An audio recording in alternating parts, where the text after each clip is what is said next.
अगर आपसे ये पूछा जाए कि एक डिस्ट्रिक्ट में डीएम और एसपी में से किसके पास ज्यादा पावर होती है तो आपका आंसर शायद डीएम होगा।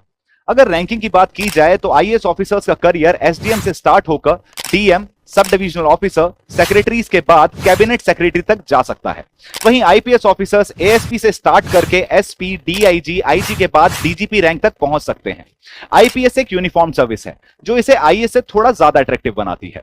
एक आईपीएस ऑफिसर की मेजर रिस्पांसिबिलिटी डिस्ट्रिक्ट में लॉ एंड ऑर्डर को मेंटेन करना होता है। वहीं एक आईएएस ऑफिसर को ओवरऑल एडमिनिस्ट्रेशन के लिए अकाउंटेबल माना जाता है, जिसमें लॉ एंड ऑर्डर भी शामिल है। इमरजेंसी सिचुएशंस में सेक्शन 144 इंपोज करने की अथॉरिटी सिर्फ डीएम, एसडीएम और एग्जीक्यूटिव मजिस्ट्रेट के पास ही होती है और आईपीएस ऑफिसर केवल इन ऑर्डर्स के एबल इंप्लीमेंटेशन के लिए रिस्पांसिबल होता है। अगर आपको चॉइस दी जाए तो आप कौन सी सर्विस चूज करेंगे, आईएएस या आईपीएस?